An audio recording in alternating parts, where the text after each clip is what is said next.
The invitation arrived on a Tuesday morning, transmitted through every communications channel Earth possessed. It was written in 47 languages, including English, Mandarin, Spanish, and 33 others that humanity had never seen before. The message was formal and polite.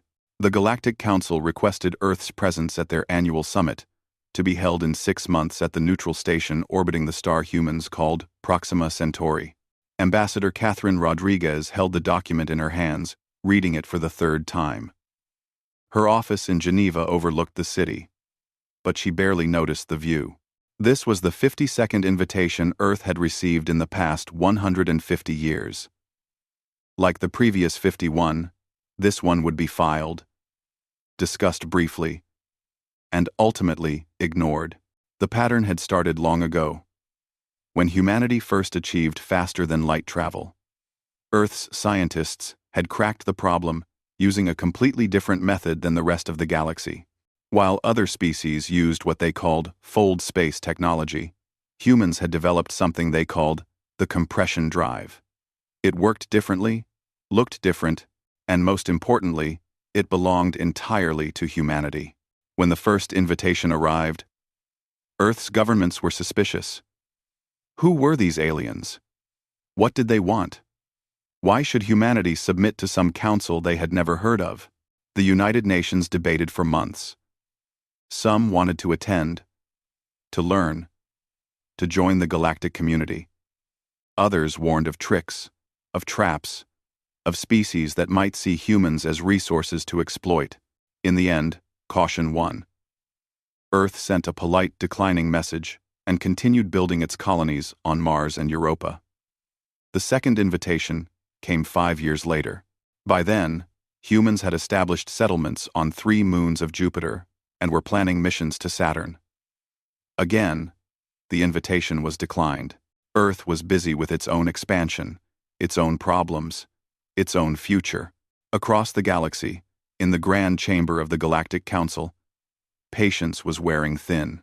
Ambassador Velthara of the Arcanate stood before the assembled representatives, her crystalline form flickering with frustrated colors. She had been arguing for sanctions against Earth for the past decade. "This species insults us with their silence," Velthara said, her voice resonating through the translation devices every species wore. "They refuse our invitations, ignore our protocols, and expand into territories without proper registration. How long must we tolerate this disrespect?" The Zephrani representative, an ancient being that resembled floating kelp, pulsed softly. "Perhaps they do not understand our ways. They are young, recently arrived to the stars. We should show patience." "Patience?" Velthara's colors shifted to angry reds. "We have shown patience for 150 of their years. Meanwhile, they establish colony after colony, claiming worlds without council approval. They violate territorial agreements they never bothered to learn about." The debate continued for hours, as it had for decades. The council was divided. Some species thought Earth should be forced to comply. Others argued that forced membership violated the council's own principles. A few quietly wondered if humanity's absence said something important about the council itself. On Earth, Catherine Rodriguez attended another meeting about the latest invitation. The room was full of diplomats, military officers, and scientific advisors. They discussed the invitation the same way they always did. "We should attend," argued Ambassador Chen from the Pacific Alliance. "We can't isolate ourselves forever. There's a whole galaxy out there. And what would attending cost us?" General Morrison from North American Defense Command countered. "Submission to their laws? Their regulations? We've built everything we have on our own terms. Why give that up? When see that up," Dr. Sarah Okonkwo, Earth's leading xenobiologist, spoke carefully. "We've analyzed their technology from long-range scans. In some areas, they're more advanced than us. In others, we're ahead. But what concerns me is their political structure. The Council seems to operate as a hierarchy, with older species having more influence. If we join, we'd enter at the bottom." So we stay independent, Rodriguez concluded, writing her notes. We continue our expansion, develop our technology, and handle our own affairs. The galaxy can manage without us, and we can manage without them. The vote was unanimous, as it always was. Earth would send another polite declination and continue on its own path. But this time, something was different. When Earth established its 47th colony world in a system the Council had designated as pending territorial review, the response was not another invitation. 3 days after the colony transport ships landed, a message arrived. It was not polite. It was not an invitation. It was an ultimatum. The Galactic Council had voted to send a compliance fleet. 200 warships, the largest peacekeeping force ever assembled, would arrive at Earth's solar system in 30 days. Earth's leadership would attend the summit, acknowledge Council authority, and submit to standard galactic protocols. Refusal would result in economic sanctions, border restrictions, and potential military action. Catherine Rodriguez read the ultimatum with a cold feeling in her stomach. This was different from the invitations. This was a threat. She immediately called for an emergency session of the Global Security Council. Within hours, every major government on Earth was in communication. Military commanders checked defensive systems. Intelligence services analyzed the capabilities of 200 alien warships. Scientists calculated possible outcomes. Diplomats prepared responses. But in a secure facility hidden beneath the Rocky Mountains, a different kind of preparation was underway. Admiral James Cooper of Terran Defense Command stood before a massive holographic display showing Earth's entire military network. His officers waited for orders. "How many do we have ready?" Cooper asked quietly. His tactical officer checked her screens. "All defense platforms are operational. Lunar batteries are charged. Asteroid belt positions are fully armed. As for the fleet," she paused, looking at the numbers, "we can have 2,000 ships ready within 2 weeks." Cooper nodded slowly. Earth had not been idle during those 150 years of isolation. While the galaxy wondered why humans ignored their invitations, humanity had been preparing for the possibility that the universe might not be friendly. Every ignored invitation had reinforced one lesson. Earth would stand alone if necessary. And if you stand alone, you must be strong enough to make it matter. "Begin mobilization," Cooper ordered, quietly. "Let's see what this compliance fleet thinks they're walking into." Admiral Krethnor had commanded fleets for 300 years. His species, the Talrathi, had been spacefaring for over 4,000 years. He had seen rebellions crushed, pirates scattered, and border disputes settled. 200 warships under his command represented more firepower than most species possessed in their entire military. This mission would be simple. Arrive, make Earth understand their position, and escort their leaders to the summit. He expected it to take a week at most. The compliance fleet emerged from faster-than-light travel at the edge of Earth's solar system, exactly where Council protocols dictated. Krethnor stood on his flagship's bridge, watching the primitive star system appear on the view screens. His sensors officer began scanning immediately, looking for Earth's military assets. "Report," Krethnor ordered, settling his forearms against the command rail. "Reading multiple colonies, Admiral. Mars has significant development. Several moons of the outer planets show habitation. I'm detecting communication networks, power generation, standard colonial infrastructure." The officer paused. "Military assets appear minimal. I count approximately 15 vessels in orbit around various planets. Sizes range from small patrol craft to what appears to be a destroyer-class ship near their moon." Krethnor felt satisfaction ripple through his scales. 15 ships. They had brought 200. This would indeed be simple. "Broadcast our message on all frequencies," he commanded. "Standard compliance protocol. Give them 72 hours to respond." The message was transmitted in every language Earth used. The terms were clear. Earth's leadership would attend the Galactic Summit within 30 days. They would acknowledge council authority over interstellar territories. They would submit their colonial claims for proper review and registration. Failure to comply would result in immediate sanctions and potential military action to enforce galactic law. On Earth, the message played in every government center, every military command post, every news broadcast. The people of Earth watched ships filling their screens, 200 alien vessels arranged in a formation designed to intimidate. For many, it was the first time they truly understood that ignoring the galaxy might have consequences. But in the Terran Defense Command Center, Admiral Cooper watched with different eyes. He had expected this, planned for this.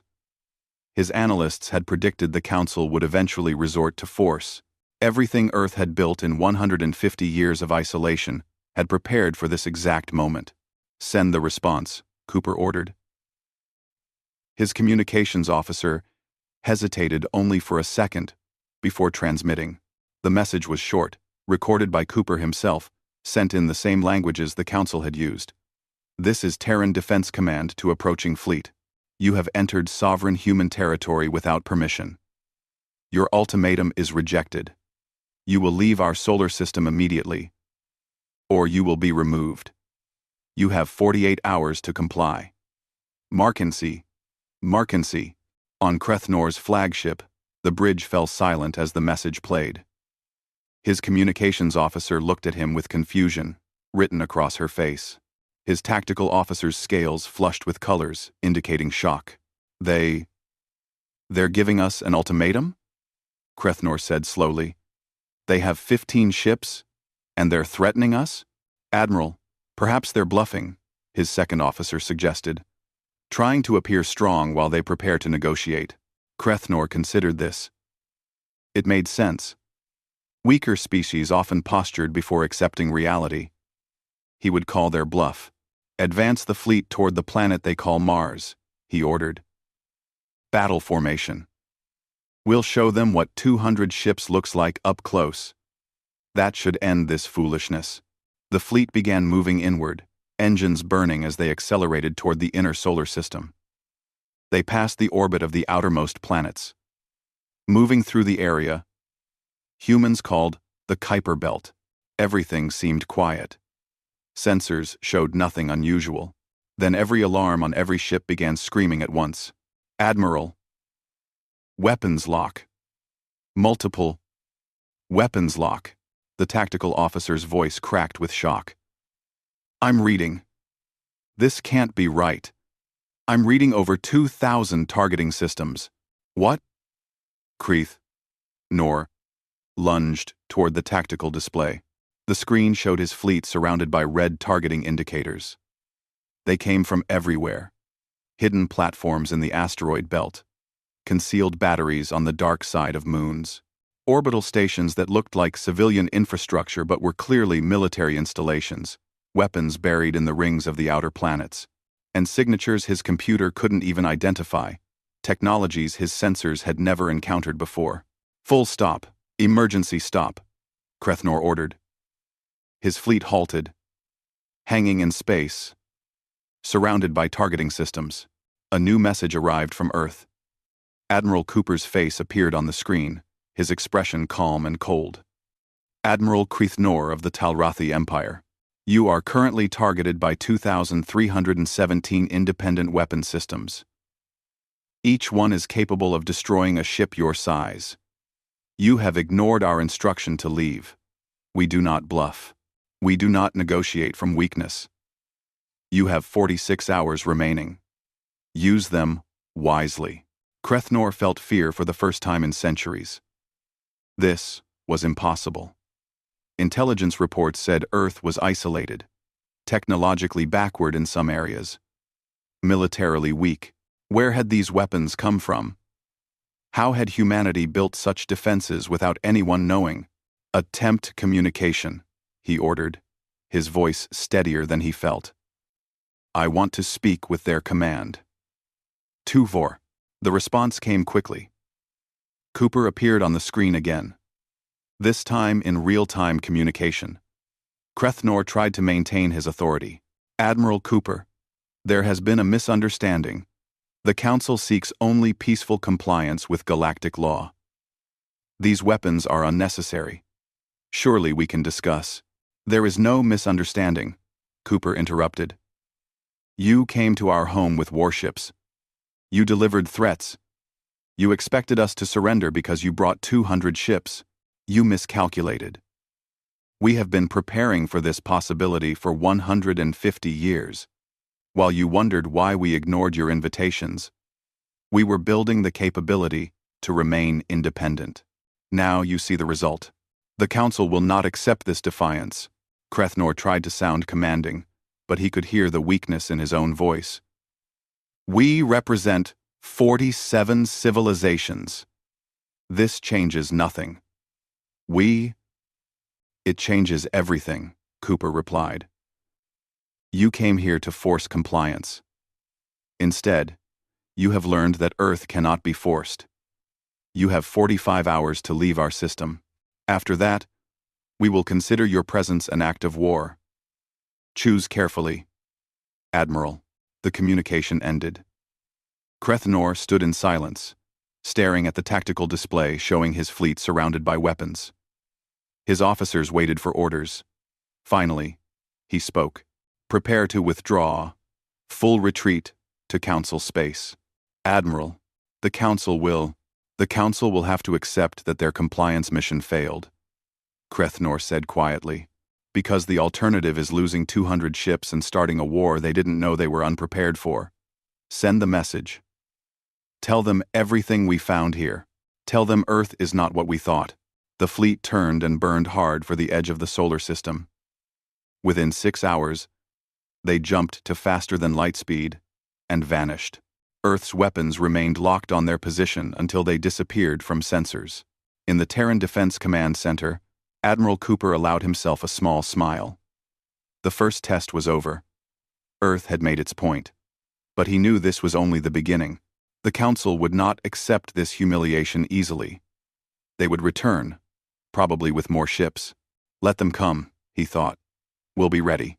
Across the galaxy, in the Council chambers, emergency sessions began as reports from Admiral Krethnor arrived. Earth, the ignored world, the isolated species, had just made the entire galaxy reconsider everything they thought they knew about humanity. The emergency session of the Galactic Council lasted for 3 days. Representatives from 47 species argued, debated, and sometimes shouted at each other through their translation devices. Admiral Krethnor's report had shaken the foundation of everything the Council believed about their authority and power. Ambassador Velthara stood before the assembly, her crystalline form glowing bright red with anger. This cannot stand. Earth has defied us, threatened us, humiliated our fleet. If we accept this, our authority means nothing. Every species in the galaxy will think they can ignore Council law. We, the Zephrony representative pulsed with calming blue colors. But consider what we learned. Earth is not weak. They have advanced weapons, sophisticated defenses. Perhaps we should approach this differently. Perhaps dialogue. Dialogue? The Vex Dominion representative, a mechanical being named Executor Prime, interrupted with a harsh electronic tone. They had 150 years for dialogue. They chose weapons instead. Now we must respond with overwhelming force, or admit we have no power at all. And in 7, we must respond with overwhelming. And in 7, the debate continued. But the outcome was already certain. The Council's authority was at stake. They could not allow one species to defy them publicly and survive unpunished. A vote was called. The result was decisive. The Council would assemble the largest military force in galactic history. Not 200 ships. 2,000. They would jump directly to Earth's system in full battle formation, demand immediate and unconditional surrender, and if necessary, demonstrate the consequences of defiance through orbital bombardment. 3 months were needed to assemble the Armada. Ships came from every corner of Council space. The Arcanate contributed 400 vessels. The Talrathi Empire, embarrassed by their previous failure, sent 350. The Vex Dominion provided 200 of their most advanced warships. Smaller species contributed what they could, knowing their futures depended on the Council's authority being maintained. On Earth, intelligence services detected the buildup immediately. Spy satellites near Council space watched the gathering fleet. Agents on neutral stations reported ship movements.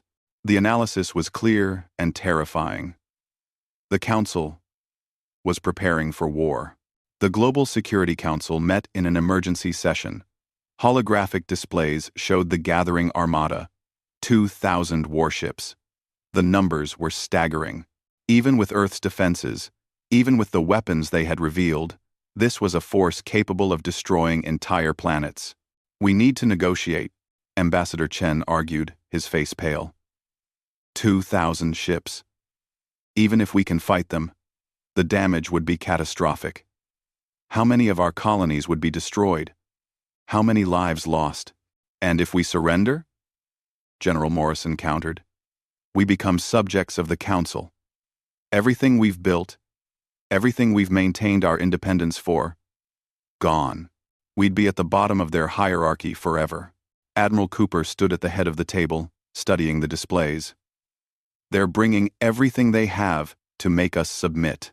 But there's something they don't know. He looked around the room at the assembled leaders. They think we showed them everything. They think those defensive platforms and weapon systems are all we have. The room fell silent. Ambassador Rodriguez leaned forward. Admiral, are you saying we have more? Much more, Cooper replied.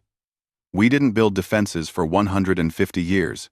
We built a fleet we've kept hidden in deep space, in asteroid bases, in locations no one would think to look. The platforms and weapons they saw? Those were just our home defense systems. Our actual fleet has never been revealed. President Zhang of the Pacific Alliance took a deep breath. How many ships? 2,000, Cooper said simply. We can match them ship for ship. The room erupted in questions. How had such a fleet been kept secret? Where were the ships built? How were they powered and crewed? Cooper answered each question carefully. The fleet had been Earth's most protected secret, built in shipyards hidden in deep space beyond the Kuiper Belt, crewed by volunteers who understood they might never see home again until the day their ships were needed. But will they be enough? Rodriguez asked. The Council has species with thousands of years of spacefaring experience. Their technology is old, Cooper interrupted. They've been using the same basic technology for millennia, because it works, and because the Council discourages innovation that might upset the power balance. We've had 150 years of rapid development. No regulations holding us back. And the motivation of knowing we might be alone against a hostile galaxy. In some ways, we're ahead of them. In others, we're even. We're not facing an unbeatable force. We're facing an old system that's never been seriously challenged. The debate lasted hours. Some argued for negotiation, for finding a middle path. Others insisted that showing weakness now would only delay the inevitable confrontation. Finally, President Zhang called for a vote. The decision was made. Earth would not hide its strength. If the Council wanted to see what humanity had built, they would show them everything. The order went out through encrypted channels to every hidden base, every secret shipyard, every concealed fleet position. 2,000 warships began moving toward Earth's solar system, traveling through routes that avoided Council space, using human-developed stealth technology to avoid detection. Meanwhile, the Council's Armada completed its preparations. Admiral Velthara had been given command, a symbolic gesture showing the Arconate's leadership in enforcing Council authority. She stood on the bridge of her flagship, a massive dreadnought that had never seen actual combat in its 200 years of service. All ships report ready, her tactical officer announced. Jump coordinates confirmed. We'll emerge at the edge of their solar system in maximum intimidation formation. Excellent, Velthara said, her colors shifting to confident purples. Earth will see 2,000 ships appear simultaneously. They'll understand immediately that resistance is futile. With luck, they'll surrender without a shot being fired. The Armada jumped. Space twisted around 2,000 ships as they entered faster than light travel. Velthara counted the seconds until emergence, imagining Earth's shock and despair when they saw the fleet. The ships emerged from FTL at the designated coordinates. Sensors activated immediately, scanning the solar system. And then every officer on every bridge in the entire Armada froze in disbelief. "Admiral," Velthara's sensor officer said, her voice barely a whisper. "I'm reading. There's a fleet. A human fleet. I count 2,000 ships." Velthara's colors drained to pale white. "That's impossible." "Show me." "Load." The main view screen activated. There, arranged in perfect battle formation between the Council Armada and Earth, hung 2,000 human warships. They ranged from small, deadly-looking destroyers to massive carriers that dwarfed anything in the Council fleet. Dreadnoughts bristled with weapons that sensors couldn't fully identify. The formation was precise, professional, and utterly intimidating. A message broadcast across all channels. Admiral Cooper's face appeared on every screen in the Council Armada. "Admiral Velthara, welcome to our solar system. As you can see, we were expecting you. You brought 2,000 ships to force our compliance. We brought 2,000 ships to ensure our independence. The question now is, what happens next?"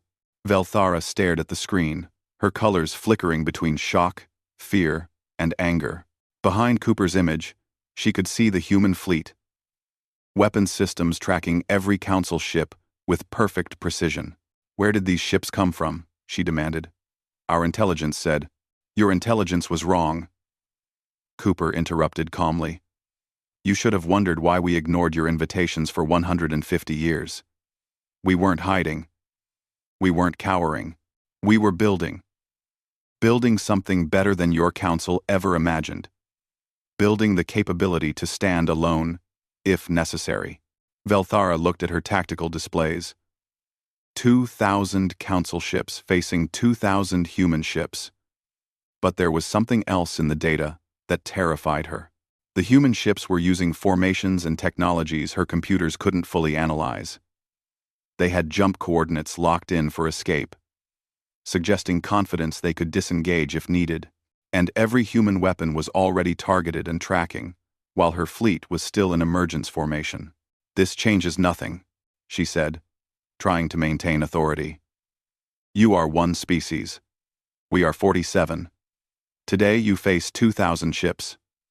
Tomorrow, we could return with 10,000. Cooper's expression didn't change. "Then tomorrow, you would commit the entire galaxy to a war that would devastate all of you. We don't want that war, Admiral. But understand this, you're looking at our defensive fleet, built to protect our home. You haven't seen our offensive capabilities." He paused, letting that sink in. "The real question is whether you want to find out." For 6 days, 2 armadas faced each other in the darkness between stars. 4,000 warships hung in space, weapons charged, shields active. Each side waiting for the other to make a move. The tension was unbearable. On every ship, crews stood at battle stations, knowing that if fighting started, thousands would die in the first minutes. On Earth, people watched the news with growing fear. The images from space showed the 2 fleets, massive and deadly, close enough that a single mistake could trigger devastation.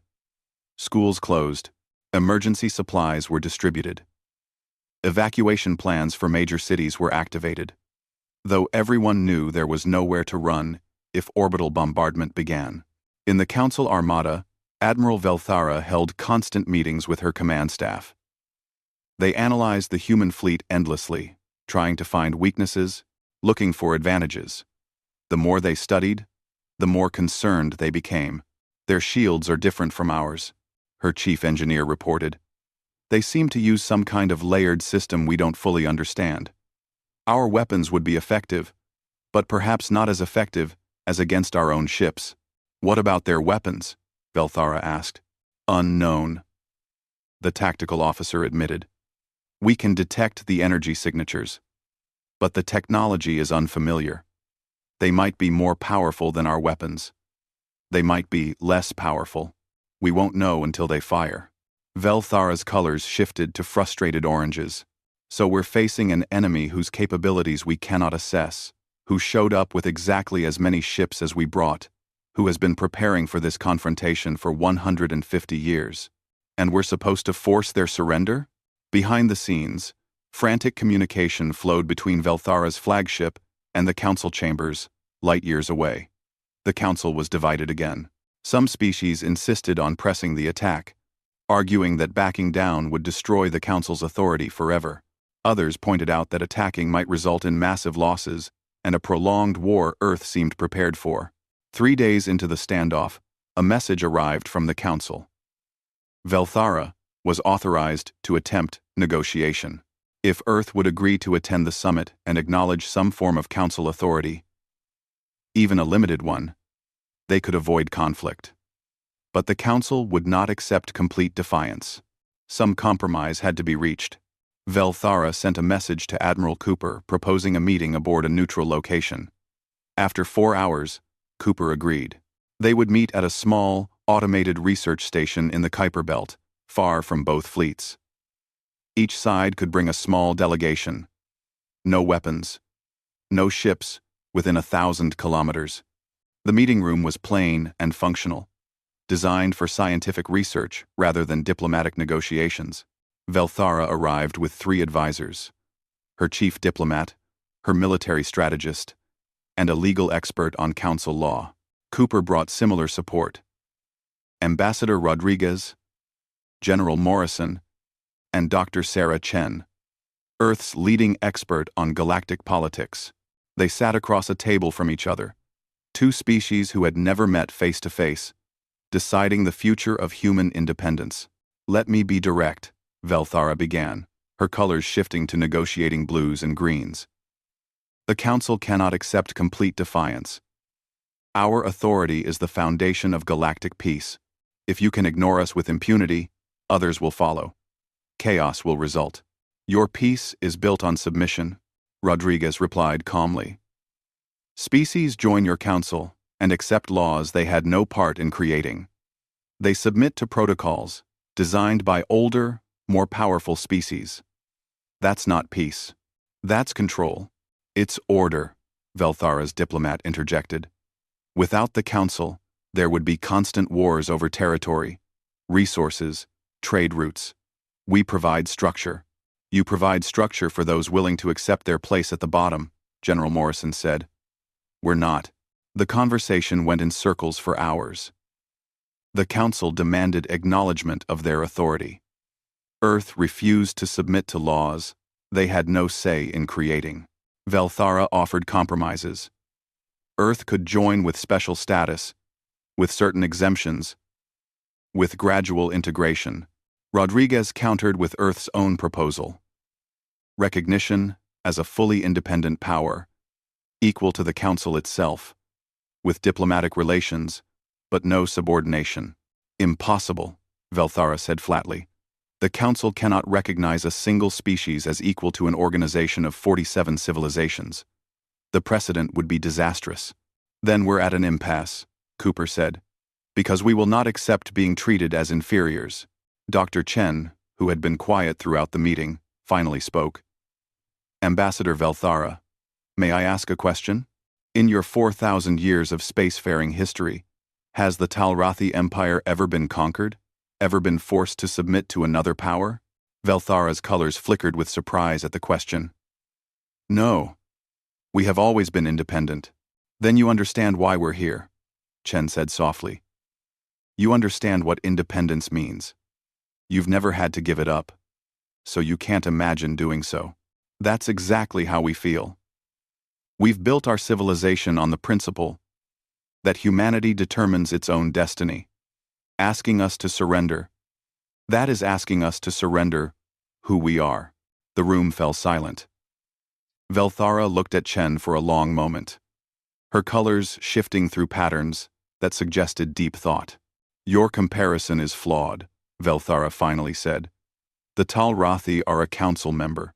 We maintain our independence within the framework of galactic law. Because you were powerful enough when the council formed to negotiate favorable terms, Morrison pointed out. You got to help write the rules. We're being asked to follow rules we had no part in creating. Another long silence. Then, Velthara's legal advisor leaned forward. Perhaps there is a precedent we've overlooked. The Council recognizes certain neutral powers, species that maintain diplomatic relations without full membership. The Corinthian Compact, for example. The Compact is isolated, with no colonies outside their home system, Velthara objected. Earth has 47 colonies. They're expanding rapidly. How can we grant them neutral status when they're actively claiming territory? We respect existing territorial claims, Rodriguez offered. We won't expand into space claimed by other species. We'll submit to arbitration in case of disputes. We'll participate in mutual defense pacts against external threats, but we won't accept council authority over our internal affairs. And what do we gain from this? Velthara's military strategist asked. Why should the council agree to such terms? Veltharas, Cooper smiled slightly. Because the alternative is war. A war that would cost both sides thousands of ships and hundreds of thousands of lives. A war that would devastate trade routes and colonial infrastructure throughout this region of space. A war that Earth is prepared for, and the Council clearly isn't. And even if you win, you'll face continued resistance, insurgency, and problems for generations. He paused. Or you could accept that we're not going to submit, and instead work with us as equals. Share technology.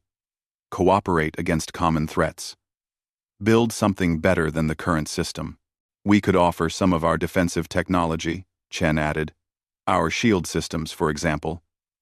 Council member species would benefit from improved defenses against external threats. Velthara's colors shifted rapidly, processing the implications. Because cooperation benefits everyone, Rodriguez said. Because we don't want to be enemies. We just refuse to be subordinates. The negotiation continued through the night and into the next day. Slowly, carefully, a framework emerged. Earth would be recognized as a sovereign, independent power with the right to self-governance. They would maintain diplomatic relations with the Council, attend summits as an independent entity, and participate in trade and cultural exchange. They would respect existing territorial claims and submit disputes to neutral arbitration.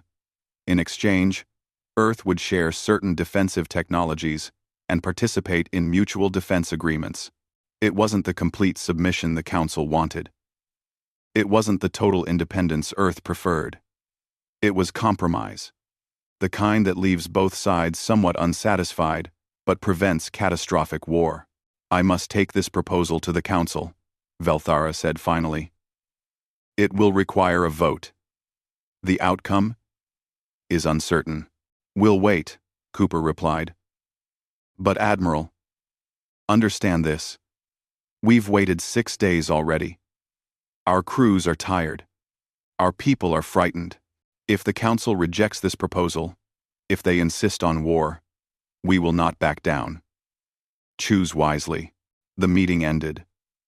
Both delegations returned to their fleets. The standoff continued, but now there was a possibility, however slim, of resolution without bloodshed. The vote in the Galactic Council took 3 days. Representatives argued passionately on both sides. Some saw the proposed treaty as a reasonable solution that avoided war. Others viewed it as surrender to a single upstart species that would encourage others to seek independence.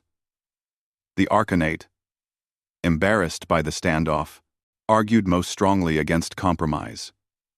Younger species, quietly impressed by humanity's achievement, suggested that perhaps absolute council authority was outdated. In Earth's solar system, the two armadas waited. Crews maintained battle stations in shifts, exhausted but alert. On Earth itself, people watched the skies and prayed for peace. Admiral Cooper reviewed battle plans he hoped would never be needed, while Ambassador Rodriguez prepared speeches for either outcome. On the sixth day of standoff, a message arrived. The Council had voted. The result was narrow. 53% in favor of the treaty. It was enough. The Treaty of Saul, as historians would later call it, was transmitted simultaneously to both fleets. Earth would be recognized as a sovereign, independent power, the first species in galactic history to achieve such status without being part of the original Council formation. They would maintain diplomatic relations, participate in trade agreements, and attend summits as equals rather than subordinates. They accepted responsibility to respect existing territorial claims and agreed to neutral arbitration for disputes. Most surprisingly, the treaty included a provision for technology exchange.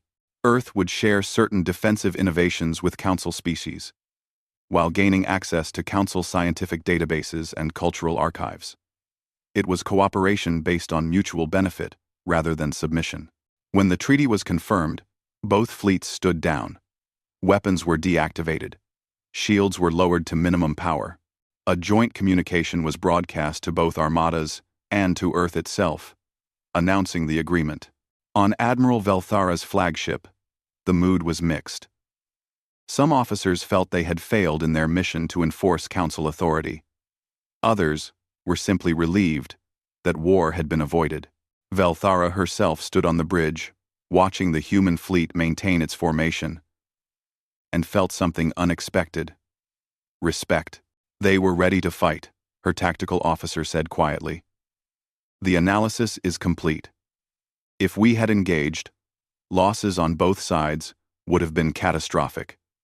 They weren't bluffing. No, Velthara agreed. They weren't. They spent 150 years preparing to stand alone if necessary. We should have paid more attention to their silence. She initiated a communication request to Cooper's flagship. Cooper appeared on the screen, looking tired but satisfied. Admiral Velthara, I assume you're preparing to withdraw? Crossed. We are, Velthara confirmed. But first, I wanted to speak directly. You've forced the galaxy to change, Admiral. The Council has never made such a concession. Some species will celebrate this. Others will demand similar treatment. You've created uncertainty in a system that valued stability above all else. Maybe your system needed some uncertainty, Cooper replied. Maybe stability maintained through force isn't as valuable as you think. Perhaps. Velthara's colors shifted thoughtfully. Or perhaps you've simply demonstrated that force alone doesn't create stability. Your fleet is impressive, Admiral. Your technology is remarkable. But what truly forced this treaty was your willingness to fight for your independence. That kind of determination is rare. It's not rare, Cooper corrected gently. It's universal. Every species wants to control their own destiny. Your council just never gave them the option to prove it. The conversation ended with mutual acknowledgement of respect. Over the next 2 days, both fleets withdrew. The Council Armada jumped back to their various home systems, carrying news of the unprecedented treaty. Earth's fleet dispersed to defensive positions throughout the solar system, ready to respond if the treaty proved temporary. But something had changed in the galaxy. Within weeks, 3 other species formally requested recognition as independent powers, using the Treaty of Saul as precedent. The Council debated each request intensely. Some were granted modified status. Others were denied. But the absolute authority the Council had maintained for millennia was forever altered. 6 months after the standoff, the next Galactic Summit convened. For the first time in 150 years, Earth sent a delegation, but they arrived aboard a human dreadnought, not a Council transport. Admiral Cooper attended as military liaison, Ambassador Rodriguez served as Earth's primary representative. They entered the Grand Council chamber not as petitioners seeking admission, but as representatives of an independent power.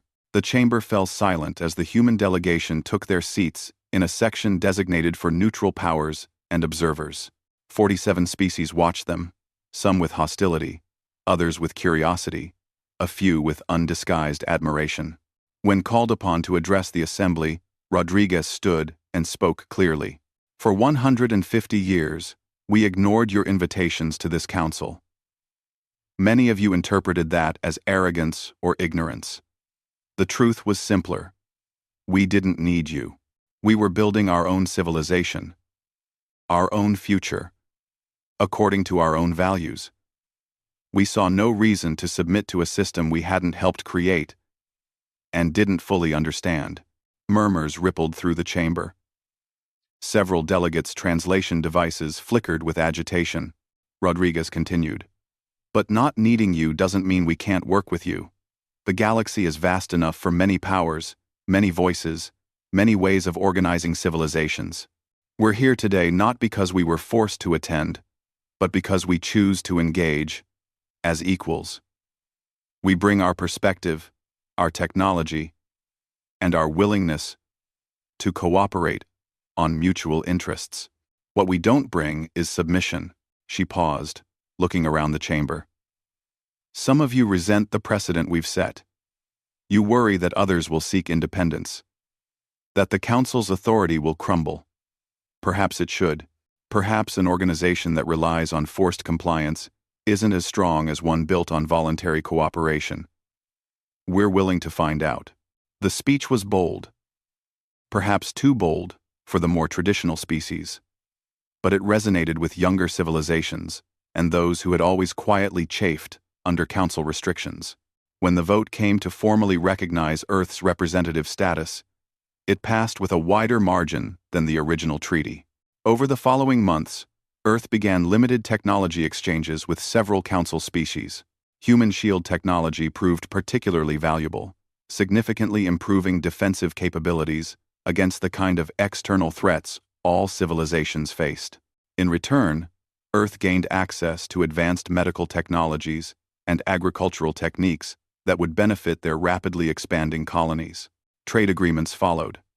Cultural exchanges began. Human music, literature, and art started appearing in galactic markets. Earth scientists collaborated with alien researchers on projects neither could accomplish alone. The relationship was complex, sometimes tense, but functional. Admiral Velthara, who had initially led the Armada against Earth, became one of the strongest advocates for the new relationship. She visited Earth twice in the year following the treaty, meeting with military and civilian leaders. In a private conversation with Admiral Cooper, she admitted, "You were right. Our system needed to change. Forcing compliance was easier than earning cooperation. But that doesn't make it better." Cooper smiled. "The galaxy is learning what we figured out 150 years ago.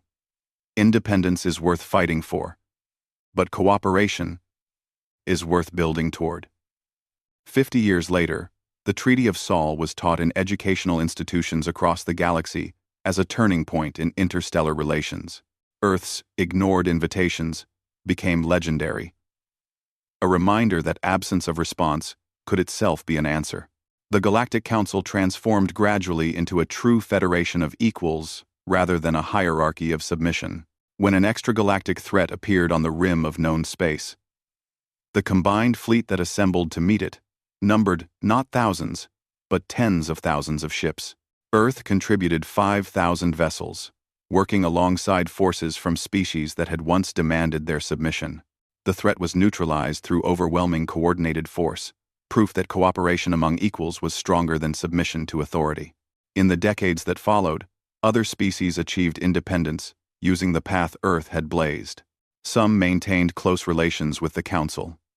Others, like humanity, kept their distance while cooperating on specific issues. The galaxy became more diverse, more complex, and arguably more free than it had been in millennia. And Earth, the world that had ignored every invitation for 150 years, became known as the species that taught the galaxy a simple but profound lesson. Respect must be earned, not demanded. Independence must be defended, not granted. And the strongest partnerships are built between equals who choose to work together rather than subordinates forced to comply. The 2,000 ships that had faced down the Council Armada were remembered not as instruments of war, but as symbols of determination. They proved that a single species, if sufficiently committed to their principles and prepared to defend them, could stand against the weight of galactic authority and emerge not just undefeated, but respected. The galaxy was forever changed. And humanity, having finally joined the galactic community on their own terms, looked forward to a future they would help shape as equals among the stars.